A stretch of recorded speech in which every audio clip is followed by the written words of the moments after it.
La pluie battait contre les vitres de la vieille maison bourgeoise de Lyon. Ce soir d'octobre où tout a basculé. Sophie, les mains tremblantes, fixait ses parents assis en face d'elle dans le salon aux meubles anciens, éclairé par une lampe tamisée. Maman. Papa. Je suis amoureuse d'une fille. De Marie. Les mots étaient sortis comme un souffle. Mais l'impact fut immédiat, le visage de sa mère se figea en une grimace d'horreur. Et son père, d'habitude si stoïque, bondit de son fauteuil, les veines saillantes au cou. « Tu n'es pas notre fille, hurla-t-il. Les yeux injectés de rage. Sophie recula, le cœur battant à tout rompre, tandis que sa mère, les larmes aux yeux, se levait pour verrouiller la porte d'entrée. Sors d'ici, et ne reviens jamais. Tu nous as trahis. À peine 18 ans, Sophie se retrouva dehors sous l'averse.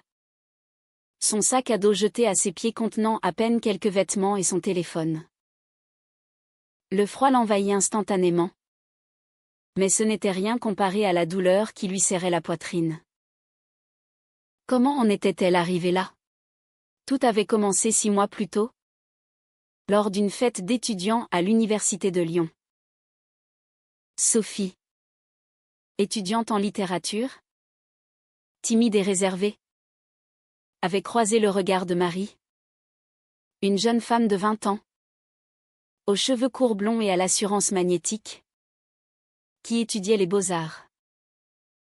Marie riait fort, entourée d'amis, et Sophie s'était sentie attirée comme par un aimant.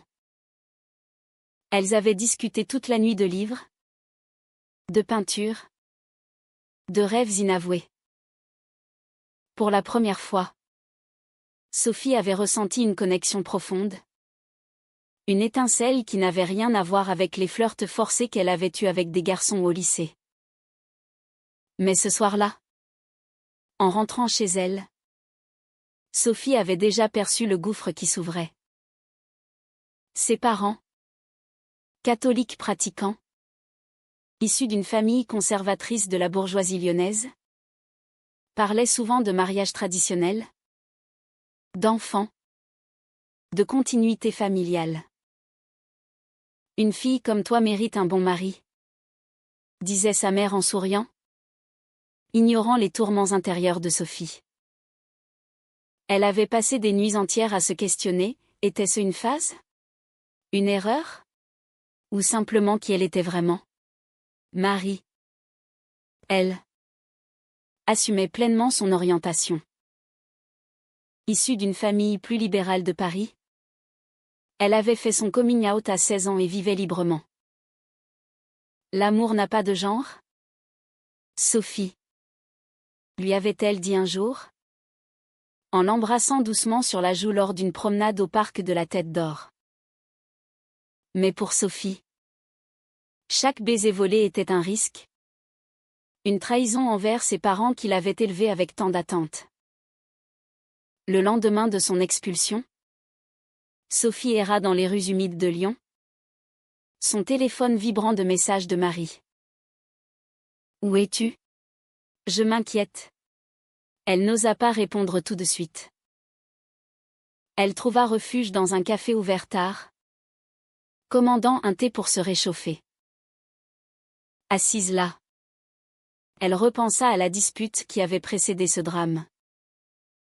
Quelques semaines avant son anniversaire, elle avait surpris une conversation entre ses parents.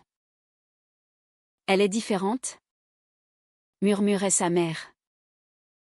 Peut-être qu'on devrait lui dire la vérité sur son adoption. Sophie avait cru mal entendre. Mais maintenant, les mots de son père résonnaient, « Tu n'es pas notre fille ». Était-ce une métaphore de leur rejet? Ou une révélation littérale? Le doute la rongeait. Elle envoya enfin un message à Marie, « Ils m'ont jeté dehors. Je ne sais pas quoi faire. » Marie répondit immédiatement, « Viens chez moi. On va affronter ça ensemble. » Sophie prit le métro jusqu'à l'appartement de Marie. Dans un quartier étudiant animé. Marie l'accueillit les bras ouverts, l'enveloppant dans une étreinte chaude. « Raconte-moi tout. » dit-elle en la faisant asseoir sur le canapé usé. Sophie déversa son âme, le coming out raté. Les cris. L'expulsion. Marie écouta. Les yeux emplis de compassion. Mais aussi de colère. Tes parents sont des monstres. Comment peuvent-ils faire ça à leur propre fille? Sophie hésita, ils ont dit que je n'étais pas leur fille. Peut-être que je suis adoptée. Marie fronça les sourcils.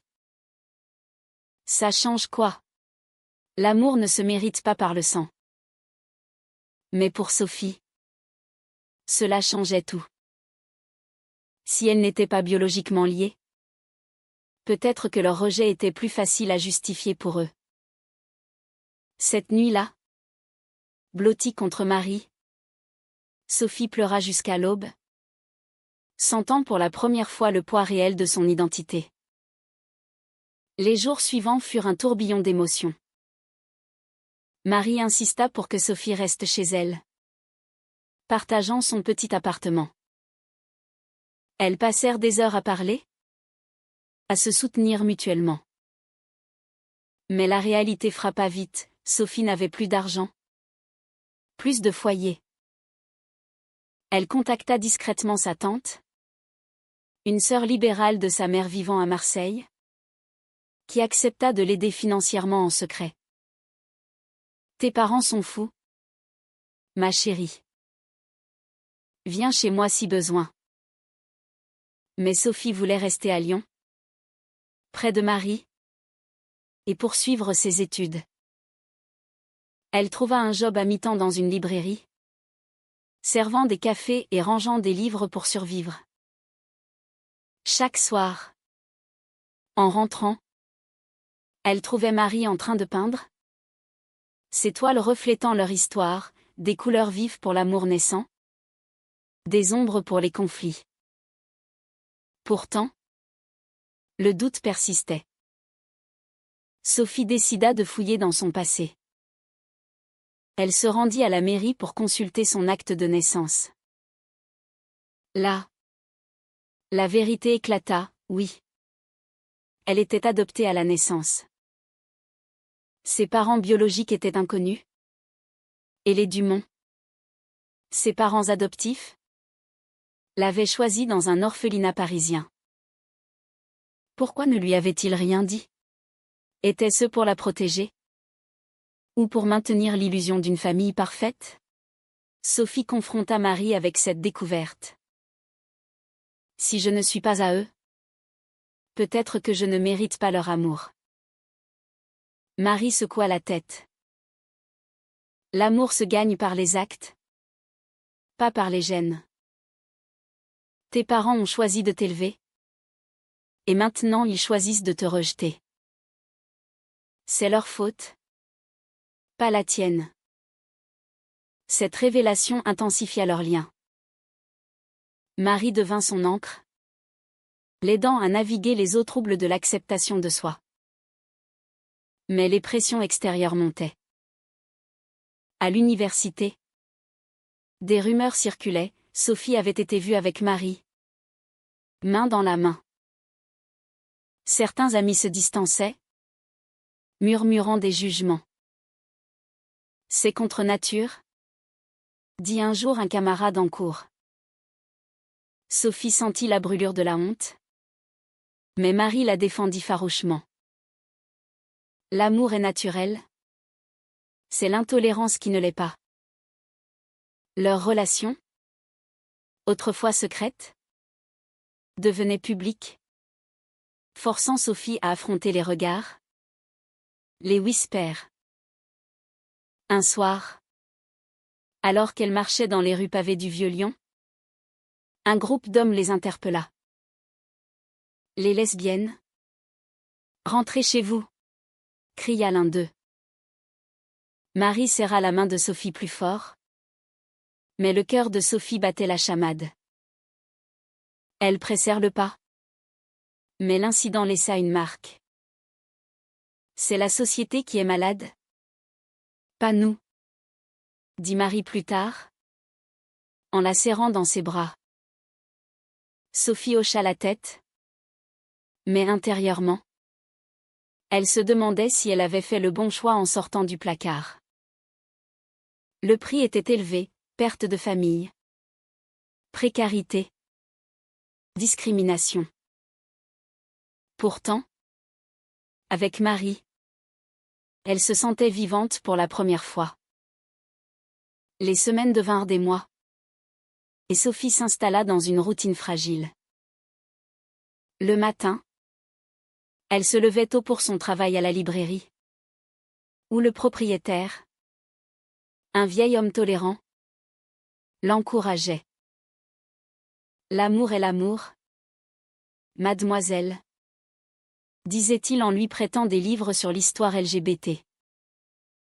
L'après-midi, elle assistait à ses cours, évitant les regards hostiles de certains étudiants. Marie, de son côté, exposait ses peintures dans une petite galerie, gagnant un peu d'argent. Leur appartement devint un havre, rempli de rires étouffés et de discussions profondes. Mais les fissures apparurent bientôt. Sophie recevait des appels anonymes de sa mère, qui alternaient entre supplications et accusations. Reviens et oublie cette folie. Sinon, tu es morte pour nous. Chaque appel ravivait la douleur, forçant Sophie à choisir entre son amour et sa famille. Marie, sentant la tension, proposa une confrontation. Allons voir tes parents. Peut-être qu'en me voyant, ils comprendront que je t'aime vraiment. Sophie hésita, mais accepta. Elles prirent le train pour la maison familiale. Un dimanche pluvieux. À l'arrivée, la porte s'ouvrit sur un père furieux. Qu'est-ce que tu fais ici avec elle? Cracha-t-il en désignant Marie. Sophie, la voix tremblante, répondit, Papa. Je veux que vous la connaissiez. Marie m'aime. Et je l'aime. Sa mère, en larmes dans l'ombre, murmura, c'est un péché. Sophie, pense à ton âme. La discussion dégénéra en cris. Le père accusa Marie d'avoir corrompu sa fille. Et Marie rétorqua, vous l'avez élevée dans la peur, pas dans l'amour. Sophie, déchirée, supplia, s'il vous plaît. Acceptez-moi tel que je suis. Mais le père claqua la porte, les laissant dehors. Ce rejet amplifia les conflits internes de Sophie. De retour à Lyon, elle se replia sur elle-même, doutant de tout. Et s'ils avaient raison? Si c'était un choix égoïste, demanda-t-elle à Marie une nuit. Marie, blessée, répondit, l'amour n'est pas un choix. C'est qui nous sommes. Mais si tu regrettes, dis-le-moi. Pour la première fois, une dispute éclata. Sophie accusa Marie de ne pas comprendre la pression familiale. Et Marie répliqua que Sophie était lâche. Elles se séparèrent pour la nuit, Sophie dormant sur le canapé. Le lendemain, elles se réconcilièrent, mais la graine du doute était plantée. Bientôt, une nouvelle épreuve surgit. La tante de Sophie, qui les aidait, fut découverte par les parents. Ils la menacèrent de couper les liens familiaux si elle continuait.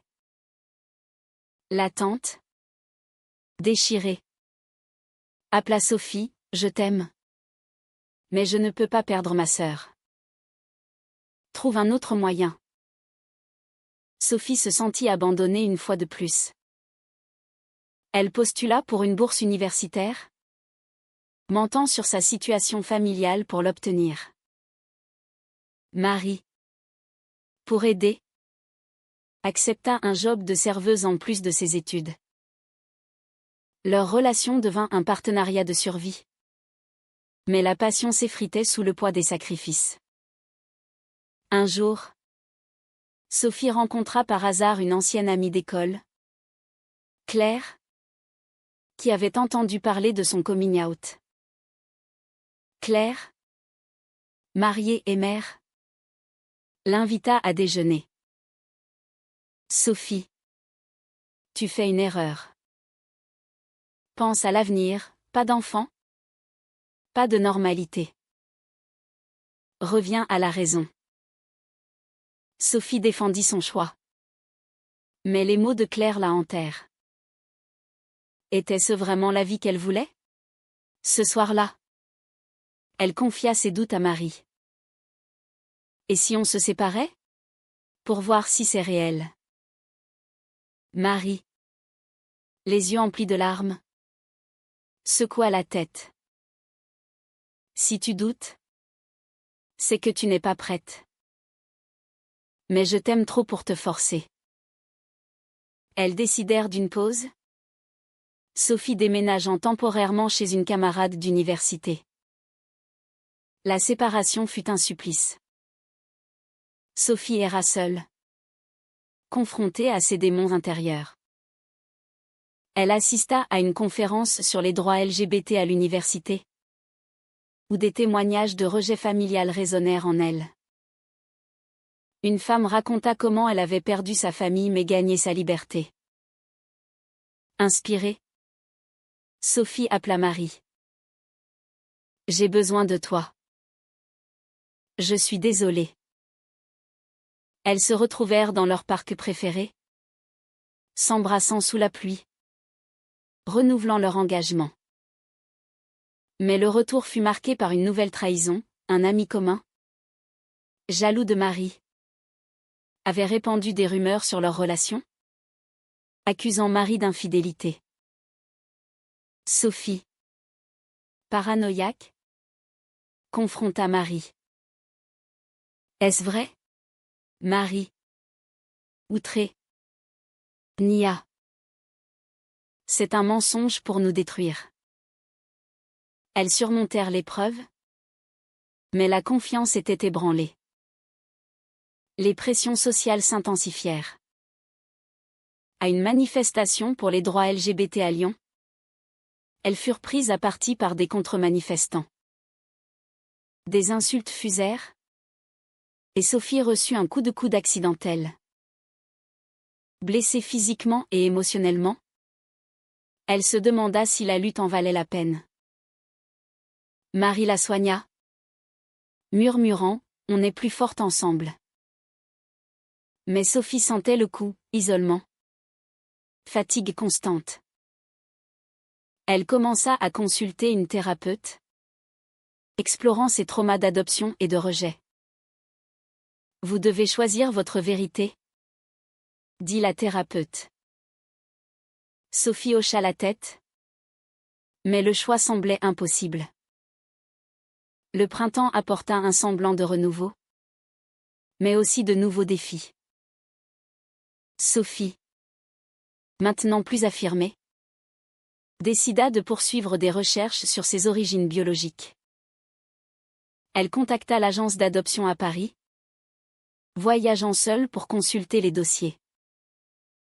Là, elle découvrit que sa mère biologique était une jeune femme de 20 ans qu'il avait abandonnée pour des raisons inconnues. Pas de père mentionné. Cette révélation la libéra partiellement, elle n'était pas liée par le sang à ceux qui l'avaient rejetée. De retour à Lyon, elle partagea la nouvelle avec Marie. Je suis libre de leur jugement. Marie sourit, tu l'as toujours été. Leur relation s'approfondit. Avec des moments de joie pure, comme des pique-niques au bord du Rhône, où elles rêvaient d'un avenir ensemble. Mais la famille de Marie entra en scène. Ses parents, libéraux en surface, commencèrent à questionner la stabilité de Sophie. Elle vient d'un milieu conservateur. Chérie. Et si elle te brisait le cœur? Dit sa mère lors d'une visite. Marie défendit Sophie. Mais les doutes s'insinuèrent. Sophie, sentant la pression, proposa de rencontrer les parents de Marie. Le dîner à Paris fut tendu. Le père de Marie, un avocat progressiste, posa des questions intrusives. Comment gérez-vous le rejet de ta famille? Sophie répondit honnêtement, mais sentit leur scepticisme. Plus tard, Marie avoua, il pense que tu es instable. Cela blessa Sophie profondément, ravivant ses insécurités.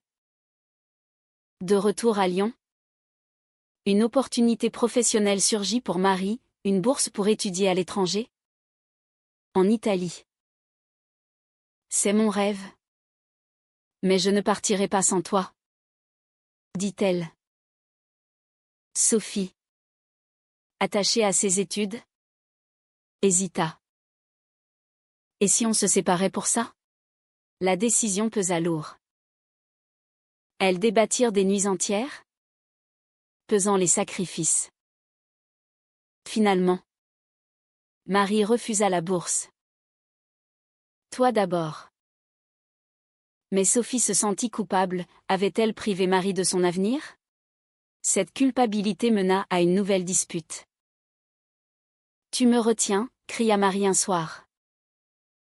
Sophie, en larmes, répliqua, je ne veux pas être un fardeau. Elles se réconcilièrent, mais le ressentiment couvait. Puis vint la trahison ultime. Sophie, cherchant du soutien, contacta son père en secret. Il accepta de la rencontrer dans un café discret. Si tu laisses cette fille, tu peux revenir, dit-il. Sophie, tentée par la sécurité familiale, hésita. Pense à ta mère. Elle est malade de chagrin.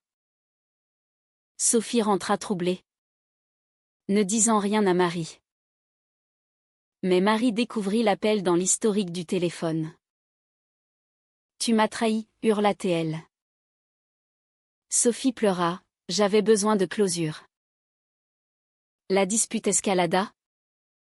Marie accusant Sophie de faiblesse. Sophie répliquant que Marie ne comprenait pas la perte familiale. Marie partit en claquant la porte, laissant Sophie seule avec ses regrets. Les jours suivants furent un enfer. Sophie tenta de contacter Marie, mais celle-ci bloqua ses appels. Désespérée, elle se tourna vers la thérapeute. Ai-je fait le mauvais choix en choisissant l'amour? La thérapeute répondit, les choix ont des prix. Mais la vérité libère. Inspirée, Sophie écrivit une lettre à Marie, avouant ses peurs et son amour inconditionnel. Elle la posta, espérant une réponse. Entre-temps, elle affronta ses parents une dernière fois, leur envoyant une lettre, je suis qui je suis. Adoptée ou non. Acceptez-moi. Ou perdez-moi pour toujours. Aucune réponse ne vint. Marie finit par revenir, la lettre en main. Je t'aime. Mais on doit être honnête. Elles passèrent la nuit à parler, reconstruisant leur confiance. Mais un nouveau coup frappa, la mère de Sophie fut hospitalisée pour dépression. Le père appela, c'est ta faute. Viens la voir. Seule. Sophie, déchirée, alla à l'hôpital. Sa mère, pâle dans son lit, murmura, « Pourquoi nous fais-tu ça ?» Sophie répondit, « Parce que je m'aime enfin. » Le père intervint, offrant un ultimatum, « Renonce à Marie ou disparaît. » Sophie choisit de partir, le cœur brisé mais résolu. De retour auprès de Marie, elle raconta tout. Marie la serra, « On va construire notre propre famille. » Elles décidèrent de déménager à Paris pour un nouveau départ, loin des fantômes de Lyon. Sophie trouva un stage en édition, Marie une galerie pour exposer.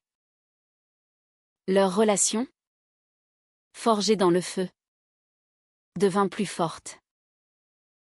Mais les cicatrices restaient, perte, trahison, sacrifice. Sophie se demanda souvent si le prix en valait la chandelle. À Paris, la vie prit un rythme effréné. Sophie et Marie louèrent un petit appartement dans le Marais, quartier symbole de la communauté LGBT. Sophie travaillait dur à son stage, rédigeant des critiques littéraires, tandis que Marie vendait ses toiles, gagnant en reconnaissance. Elle fréquentait des cafés queer, rencontrant d'autres couples qui partageaient leurs histoires. Pour la première fois, Sophie se sentit appartenir à quelque chose de plus grand. Mais les ombres du passé persistaient. Des nouvelles sporadiques de Lyon arrivaient, la mère de Sophie sortait de l'hôpital, mais refusait tout contact. Le père, rigide, maintenait son silence. Sophie envoya des cartes d'anniversaire, espérant un miracle. Mais rien. Un jour, Marie reçut une offre irrésistible, une exposition solo à Rome. Cette fois, je veux y aller. Mais avec toi, dit-elle. Sophie, stable dans son job, accepta. Elles préparèrent le voyage, excitées par l'aventure. Mais avant le départ, une confrontation inattendue surgit. Claire, l'ancienne amie, contacta Sophie via les réseaux sociaux. J'ai entendu pour ta mère. Reviens à la raison. Pour elle. Sophie, agacée, bloqua Claire. Mais les mots ravivèrent la culpabilité. Lors d'une soirée avec des amis, elle confia ses doutes. Un couple plus âgé les conseilla, la famille choisie vaut plus que la biologique. Cela réconforta Sophie. À Rome, l'exposition fut un succès. Marie brilla, et Sophie la soutint fièrement. Mais loin de France, les tensions refirent surface. Sophie reçut un appel de sa tante, « Ta mère veut te voir ?» Mais sans Marie. Sophie refusa, « C'est tout ou rien. » La tante soupira, « Tu les détruis. » Ce soir-là, Sophie pleura dans les bras de Marie. « Suis-je un monstre ?» Marie répondit, « Non. Tu es courageuse. » Leur amour se renforça dans l'adversité. Mais Sophie sentit un décalage, Marie prospérait, tandis qu'elle luttait encore avec son identité. De retour à Paris, une crise majeure éclata. Marie, inspirée par Rome, proposa le mariage. Marions-nous pour officialiser. Sophie, terrifiée par l'engagement, hésita. Et si ma famille l'apprend ? Marie, frustrée, répliqua, ta famille t'a abandonné. Choisis-nous. La dispute mena à une séparation temporaire. Sophie logea chez une amie, réfléchissant à ses priorités. Elle consulta à nouveau une thérapeute, explorant ses peurs d'abandon liées à l'adoption. Vous devez guérir pour avancer. Sophie décida d'écrire un journal, déversant ses émotions. Pendant ce temps, Marie affronta ses propres démons. Elle confia à une amie, « J'ai peur qu'elle me quitte pour plaire à sa famille. » L'amie conseilla la patience. Marie envoya des fleurs à Sophie avec un mot, « Je t'attends. » Touchée, Sophie revint. Elles parlèrent ouvertement, acceptant leurs faiblesses.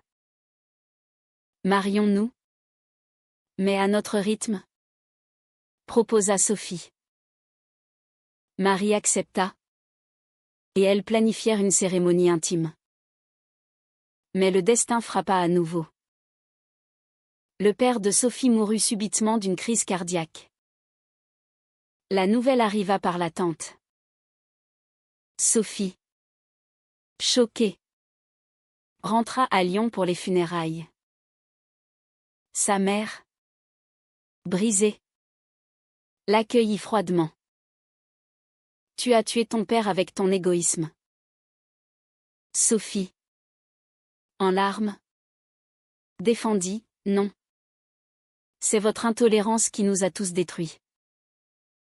À l'enterrement, elle se tint à l'écart, sentant les regards accusateurs de la famille. Marie voulait venir, mais Sophie refusa, c'est trop risqué. Seule, elle affronta le deuil, questionnant ses choix. Avait-elle contribué à cette tragédie? De retour à Paris, elle s'effondra.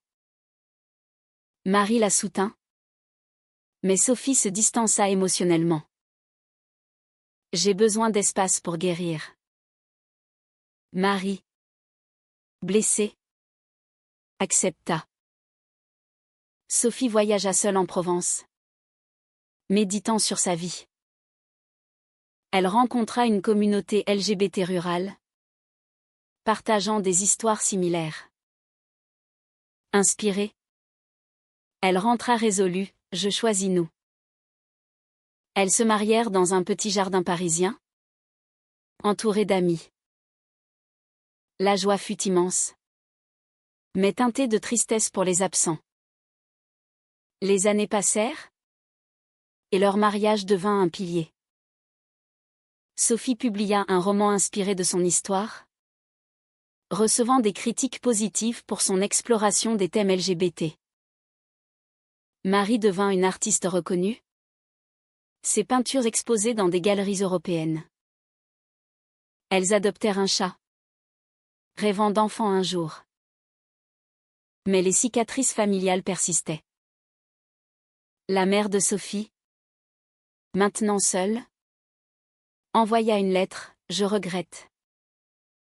Peux-tu pardonner ?» Sophie, après des mois de réflexion, accepta une rencontre. À Lyon, elles se virent dans un café.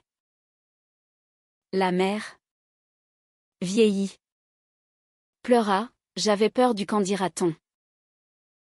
Ton père était inflexible. » Sophie répondit, « Vous m'avez blessée profondément. Mais je vous aime encore. » Elles commencèrent un lent processus de réconciliation, la mère rencontrant même Marie lors d'une visite ultérieure. « Elle semble te rendre heureuse. » admit-elle. Pourtant, des conflits surgissaient. La société française, malgré les avancées, gardait des poches d'intolérance. Lors d'une interview pour le livre de Sophie, un journaliste posa des questions intrusives, « N'est-ce pas un choix contre nature ?» Sophie défendit farouchement, « L'amour est naturel, c'est le préjugé qui ne l'est pas. » Marie la soutint publiquement, mais les trolls en ligne les harcelèrent. Elles durent renforcer leur résilience, participant à des associations LGBT pour aider d'autres. Sophie devint mentor pour de jeunes femmes en coming out, partageant son parcours. Un jour, une révélation choquante arriva, via un test ADN. Sophie découvrit une demi-sœur biologique. Elles se rencontrèrent à Paris. La sœur, hétéro et mariée, accepta Sophie telle qu'elle. Le sang ne définit pas la famille, dit-elle. Cette connexion guérit une partie de Sophie, mais souligna les choix de sa mère adoptive. Elle confronta celle-ci. Pourquoi m'avez-vous caché? La mère avoua, pour te protéger des jugements. Mais j'ai échoué. Sophie pardonna, mais maintint des limites. Marie et Sophie affrontèrent une dernière épreuve. Marie fut diagnostiquée avec une maladie chronique, nécessitant des traitements coûteux. Sophie sacrifia une promotion pour la soigner, prouvant son engagement. Je paie le prix avec joie, dit-elle. Marie guérit, et leur lien s'approfondit. Elles voyagèrent, construisant des souvenirs. À la fin, Sophie réfléchit à son parcours, rejet, trahison, sacrifice, mais aussi amour, croissance, liberté. Était-ce le bon chemin? Le coming out est-il toujours une libération? Ou parfois une destruction nécessaire pour reconstruire?